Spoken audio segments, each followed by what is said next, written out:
bertemu dengan penguasa daratan langit. Tin Yu menyadari jika konflik antara dua kubu sudah tak dapat terhindarkan. Lambat laun perang tentunya akan terjadi dan Tin Yu tak mau dipusingkan akan hal itu. Yang ada di dalam pikiran Tin Yu saat ini yaitu bagaimana cara membebaskan Putri Sorari dari sekapan kastil iblis darah. Untuk sementara aku akan mengikuti permainan ini sampai aku mendapatkan lokasi tempat di mana kastil iblis darah berada. Dan di saat aku mengetahui lokasinya maka akan kupastikan kastil tersebut akan hancur di tanganku. Batin Tin Yu. Tin Yu diajak tetua Sang Hao memasuki sebuah bangunan yang terkesan tentram, indah dan nyaman. Di sanalah tempat keberadaan pemimpin dataran langit yaitu Pangeran Langtian berada. Selain Pangeran Langtian, di sana terdapat juga seorang wanita cantik adik Pangeran Langtian yang bernama Putri Langyun. Mereka berdua yang mengurus pemerintahan di dataran tinggi langit. Dari ras kedua pemimpin daratan langit tersebut, mereka berdua merupakan ras murni para peri, yang memang sudah digariskan dari kedua orang tua mereka yang juga merupakan seorang peri. Pangeran Langtian walaupun terlihat masih remaja, namun cara berpikir dan kepemimpinannya begitu sangat dewasa dan berwibawa. Pangeran, aku membawa seorang tamu ke tempat ini. Dan tamu kita ini juga mempunyai masalah dengan para penghuni dataran awan, ucap tetua Sang Hao. Pangeran Langtian mencerna keadaan yang ada, dan memperhatikan Tin Yu. Dia masih remaja usiaku tapi aku melihat aura kepemimpinan berada di dirinya. Pasti pemuda ini mempunyai sesuatu yang kuat yang bisa diandalkannya karena berani mengusik kastil iblis darah. Dan tak mungkin jika Paman Sang Hao membawa pemuda ini menemuiku jika tak mempunyai sesuatu yang berarti pada dirinya. Aku harus menyambut pemuda ini dengan baik, batin Pangeran Langtian. Selamat datang di dataran langit. Namaku Langtian, ucap sang pangeran memperkenalkan diri. Terima kasih karena aku telah disambut dengan baik di tempat ini pangeran. Namaku Tin Yu. Ucap Tin Yu memperkenalkan diri. Setelah itu perbincangan pun terjadi di antara mereka bertiga hingga larut malam. Malam hari Tin Yu tak bisa tidur. Dia memutuskan untuk berjalan-jalan di sekitar tempat kediamannya. Dan pada saat berada di dekat pohon orji Tin Yu merasakan adanya daya tarik yang sangat kuat, yang membuat langkahnya perlahan mendekati pohon tersebut. Tin Yu kini berada di bawah alam sadarnya. Dia bertemu dengan roh pohon orji. Saat memandang ke arah roh pohon orji, tiba-tiba saja pohon itu berbicara pada Tin Yu yang membuat Tin Yu sangat terkejut hingga mundur beberapa meter ke belakang. Anak muda, selamat datang ke dataran langit. Dalam waktu dekat dataran langit akan diserang oleh dataran awan. Dan aku berharap kau mau membantu melindungi daratan langit ini, ucap roh pohon orji. Apa keuntungan yang akan kudapatkan dari ini semua? Tanya Tin Yu. Tin Yu, aku akan membantumu membebaskan Putri Sorari yang kini berada di dalam tahanan kastil darah. Dan aku juga akan memberikan kau kekuatan murni dari kehidupanku yang sudah berabad-abad lamanya agar kau bisa menembus ranah tingkat penempaan tubuh surgawi puncak. Bagaimana Tin Yu, apakah kau menerima tawaranku? Tanya pohon orji. Jika apa yang kau katakan benar adanya, maka aku akan melindungi dataran langit dan membantu dataran langit untuk menghancurkan kekuasaan kastil iblis darah. Jawab Tin Yu. Ha. Baiklah Tin Yu. Ini adalah mutiara kehidupanku yang berabad-abad lamanya. Dan aku akan memberikannya padamu. Aku juga akan menyegel Putri Sorari agar tak ada yang bisa menyentuhnya di penjara kastil iblis darah. Hanya itu yang bisa aku lakukan sebelum aku pergi untuk selama-lamanya. Ucap pohon orji. Tak lama kemudian cahaya hijau terang seketika itu masuk ke dalam tubuh Tin Yu. Dan seketika itu juga Tin Yu melakukan penerobosan ke ranah tingkat penempaan tubuh surgawi puncak. Aku akan melindungi daratan langit ini. Terima kasih atas energi murni yang kau berikan padaku, ucap Tin Yu saat melihat roh pohon orji telah menghilang. Tin Yu kembali tersadar dari kepergiannya bertemu dengan roh pohon orji. Tapi saat tersadar keadaan begitu sangat menyudutkannya. Tubuh Tin Yu diikat di sebuah tiang dengan menggunakan rantai baja yang dilapisi segel pelindung. Tampak wanita cantik dengan telinga lancip dan mata biru tengah mengarahkan anak panahnya ke arah Tin Yu. Dia adalah Putri Lang Yun, adik dari penguasa daratan langit. Flashback. Tin Yu berjalan di sekitar pohon orji yang membuat Putri Lang Yun yang tengah berada di dekat pohon orji bersama beberapa peri wanita lainnya mencurigai keberadaan Tin Yu di tempat itu. Setelah Tin Yu duduk bersila di dekat pohon orji membuat Putri Lang Yun dan beberapa peri wanita segera menangkap Tin Yu dan mengikatnya dengan rantai besi. Cepat katakan mengapa kau berada di dekat pohon orji. Dan apa yang telah kau lakukan pada pohon orji hingga membuatnya mengering dan ranting serta daun pohonnya berguguran. Cepat kau katakan, jika tidak anak panah ini akan membunuhmu. Bentak Putri Lang Yun. Apakah aku harus menjawab pertanyaanmu, Nona? Seharusnya jika kalian mempunyai ikatan batin dengan pohon orji, kalian bisa menanyakan padanya tentang hal ini. Jawab Tin Yu. Jika kau memang tak ingin menjawab pertanyaanku, maka aku akan melenyapkanmu. Ucap Putri Lang Yun dengan melepaskan anak panah yang ada di dalam genggaman tangannya. Anak panah itu melesat cepat menuju ke arah Tin Yu. Sebelum anak panah itu menembus tubuh Tin Yu, terlihat sesosok bayangan berkelebat cepat menangkap anak panah yang dilepaskan oleh Putri Lang Yun. Putri Lang Yun begitu marah melihat ada yang menangkap anak panahnya. Akan tetapi dia tak bisa berkata apa-apa saat melihat orang yang menangkap anak panahnya adalah Pangeran Lang Tian, kakak kandungnya sendiri. Kakak, mengapa kau melindungi pemuda itu? Dia itu telah berbuat jahat dengan menyerap energi pohon orji sehingga pohon orji mengering dan mati, ucap Putri Lang Yun. Pangeran Lang Tian tak memperdulikan perkataan adiknya. Dengan mengerakkan tangannya ke arah Tin Yu, maka rantai yang mengikat tubuh Tin Yu pun hancur dan berserakan di tanah. Maafkan adikku. Dia tak mengetahui jika kau adalah tamu kehormatan di dataran langit ini, ucap Pangeran Lang Tian.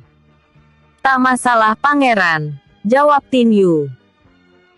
Jika begitu ikutlah denganku.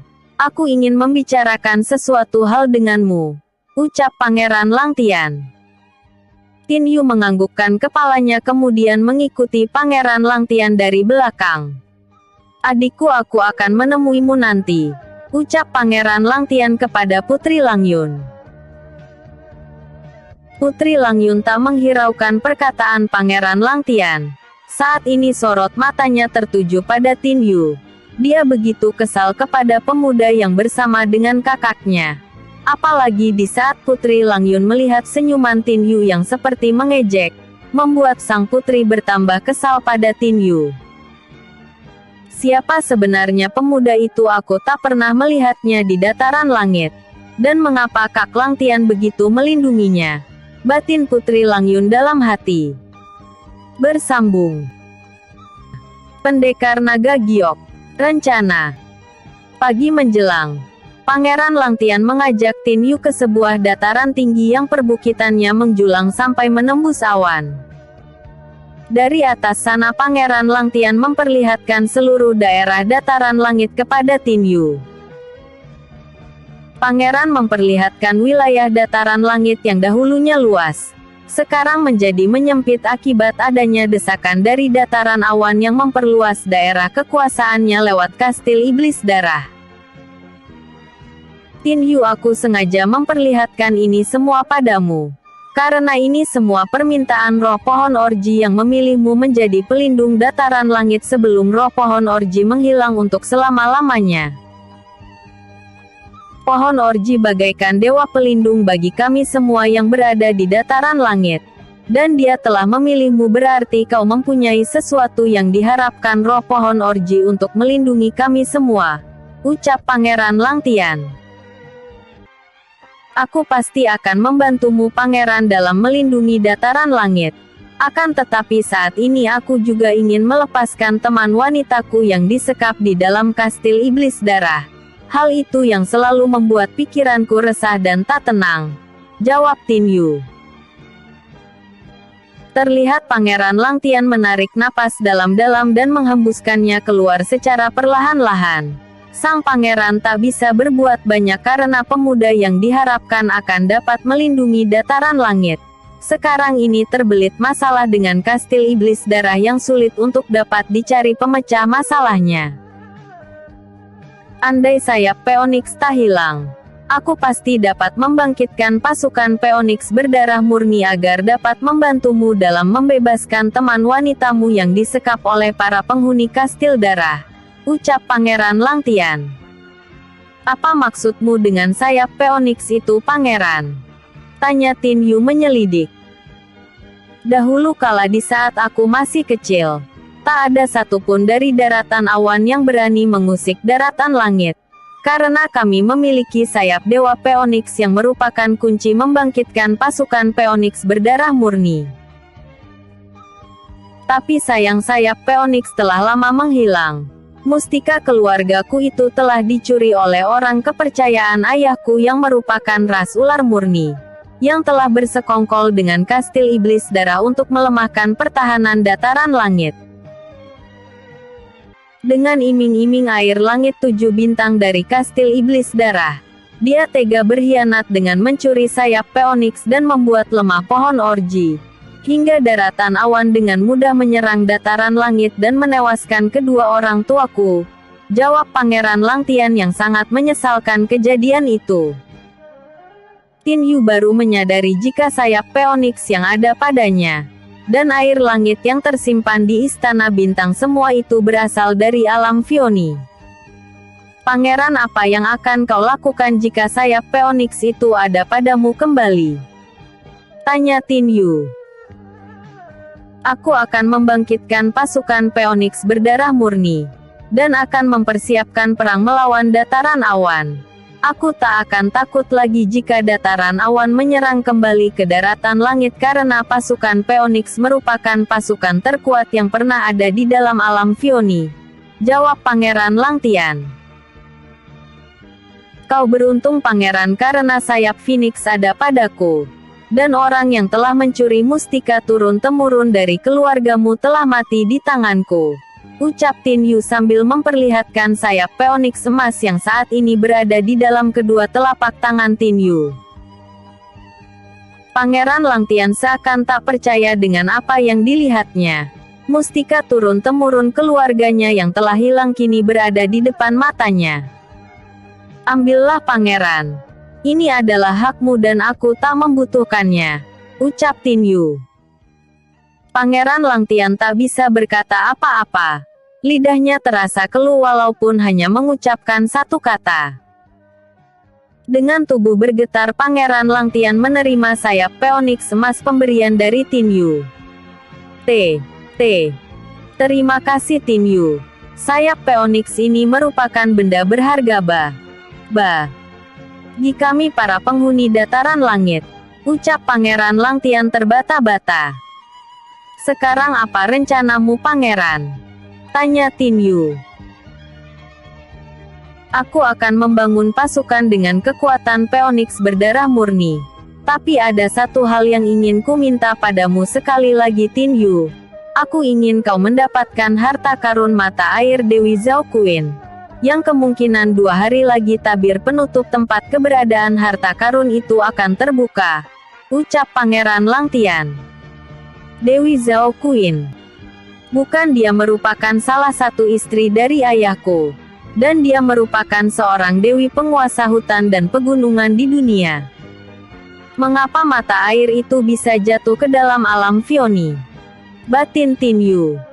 Apakah pangeran mengetahui sumber mata air itu berasal dari mana? Tanya Tin Yu. Konon katanya, mata air itu berasal dari air mata Dewi Zhao Qin yang meratapi kematian suaminya yang telah mati dalam membela kerajaan langit dari serangan alam bawah.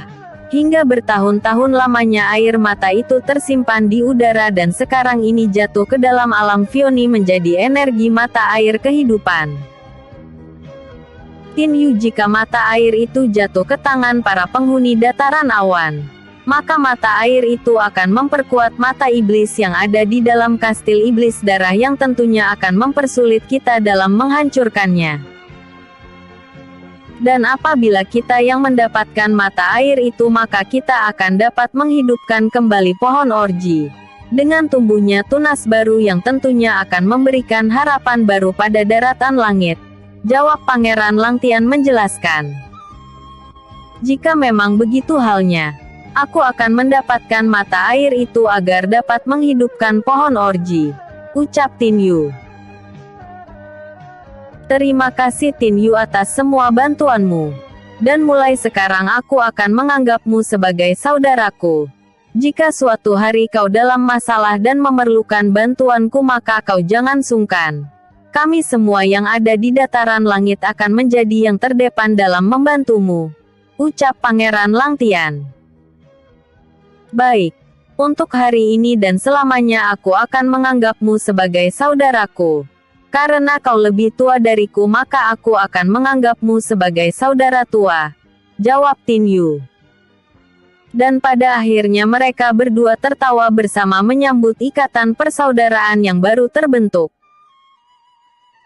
Sore hari Pangeran Langtian manggil seluruh tokoh berpengaruh di dalam daratan langit. Semua untuk membahas masalah harta karun yang sebentar lagi akan terbuka tabir yang menutupinya. Aku ingin dari ras binatang murni agar mengutus beberapa orang anggotanya dalam menemani Tin Yu mencari harta karun. Dan dari ras peri aku akan mengutus adikku Lang Yun dan beberapa peri lainnya untuk menemani Tin Yu. Sebagai ketua dari kelompok ini, aku akan memilih Tin Yu yang memimpin kalian semua. Dan sebagai penunjuk jalan aku akan menyertakan tetua Sang Hao untuk ikut serta dalam kelompok ini. Ucap Pangeran Langtian. Banyak pro dan kontra saat terpilihnya Tin Yu menjadi ketua kelompok. Apalagi Putri Lang Yun yang sama sekali tak terima jika penghuni dataran langit yang berada di dalam kelompok dipimpin oleh Tin Yu yang bukan berasal dari negeri dataran langit. Putri Lang Yun mencoba untuk meyakinkan sang pangeran jika menunjuk Tin Yu sebagai ketua kelompok itu salah dan tak masuk akal. Akan tetapi semua permintaan Putri Lang Yun yang berkeinginan agar Tin Yu mundur sebagai ketua kelompok ditolak mentah-mentah oleh Pangeran Langtian karena Pangeran Langtian telah mempunyai rencana sebelumnya dengan Tin Yu. Dengan keputusan sang pangeran, maka tak ada lagi yang bisa membuat Tin Yu turun dari jabatan sebagai ketua kelompok, dan anggota kelompok wajib mengikuti semua perkataan dari sang ketua. Maka hari itu juga berangkatlah kelompok daratan langit yang dipimpin oleh Tin Yu, menuju ke tempat di mana harta karun mata air Dewi Zhao Qin berada. Bersambung. Pendekar Naga Giok mencari harta karun. Tirai pembatas belum terbuka. Tetua Sang Hao mengajak Tin Yu untuk berbincang-bincang sejenak di tempat itu. Mereka berdua duduk di sebuah batang pohon yang tumbang. Di dalam sana merupakan hutan belantara. Daratan yang belum pernah terjamah tangan manusia. Masih asri dan juga masih banyak terdapat binatang-binatang yang berasal dari alam bawah yang bersembunyi di sana. Selain itu di sana juga terdapat bermacam-macam jebakan sehingga kita harus berhati-hati jangan sampai ada dari anggota kelompok kita yang mati saat pencarian mata air Dewi Zhao Qin di sana. Ucap tetua Sang Hao. Aku telah memikirkan cara agar kita tetap bisa bertahan dan tak terluka.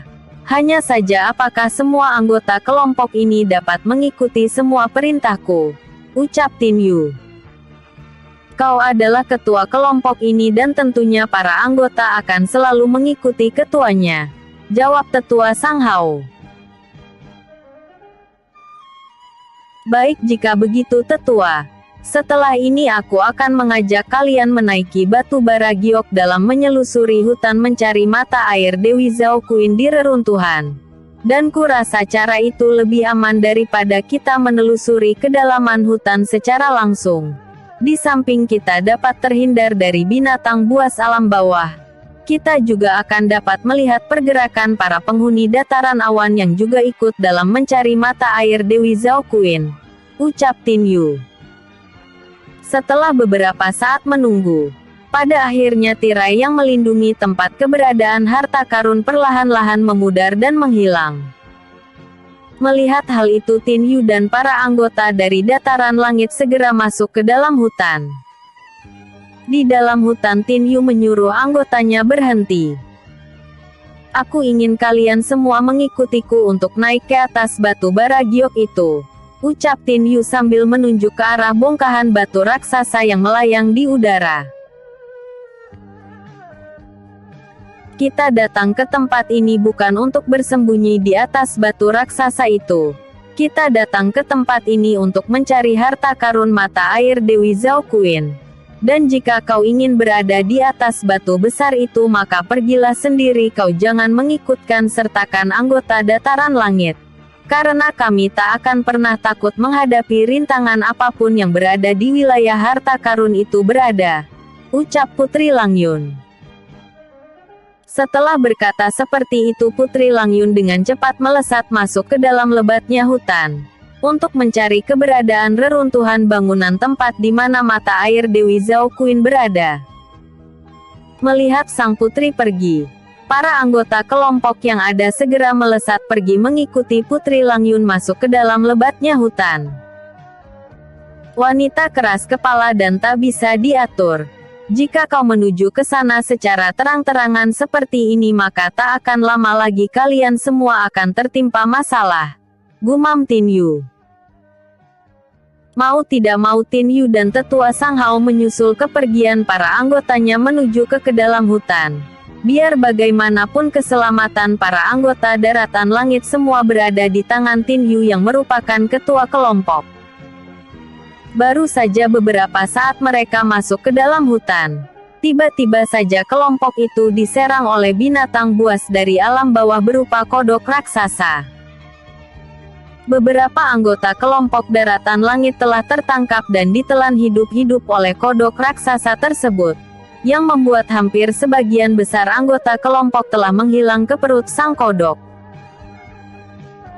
Serangan tiba-tiba dan tak terduga, hampir saja membuat Putri Lang Yun ikut tertangkap oleh lidah yang mempunyai daya rekat kuat dari sang kodok. Untung saja sang putri lekas tanggap dengan mengayunkan pedangnya menangkis serang lidah dari sang kodok. Cepat menghindar, jangan sampai kalian tertangkap. Lidah sang kodok selain lengket juga terdapat racun yang sangat mematikan di sana. Teriak tetua Sang Hao memperingatkan. Sementara itu Tin Yu telah mengeluarkan belati merah darahnya. Dan dengan cepat belati itu dilemparkan ke arah kawanan kodok raksasa yang semakin bertambah banyak. Belati merah darah itu melesat cepat menembus tubuh sang kodok raksasa. Yang membuat para kawanan kodok raksasa satu persatu mati. Tin Yu, sepertinya kodok-kodok ini tak ada habisnya. Lebih baik kita memutar arah untuk menghindarinya. Ucap tetua Sang Hao. Kau benar tetua. Lebih baik tetua membawa seluruh anggota dalam kelompok memutar arah. Ini demi keselamatan mereka semua. Biar aku untuk sementara waktu menghalau semua kodok-kodok ini. Jawab Tin Yu. Mendengar perkataan Tin Yu, tetua Sang Hao segera membawa seluruh anggota dalam kelompok itu untuk memutar arah, termasuk menyuruh Putri Lang Yun ikut bersamanya. Setelah kepergian semua anggota dataran langit, Tin Yu langsung mengeluarkan ketiga inti api yang dimilikinya. Dengan cepat dia pun membinasakan semua kodok dari alam bawah.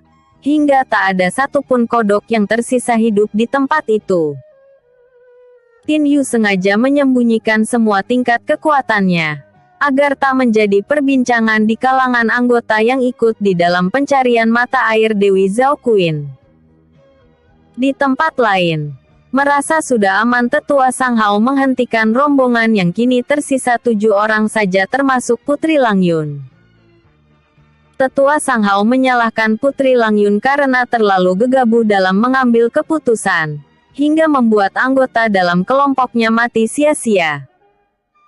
Yuner, seandainya kau mau mendengar perkataan Tin Yu, anggota kelompok kita pastinya akan tetap hidup, ucap Tetua Sang Hao.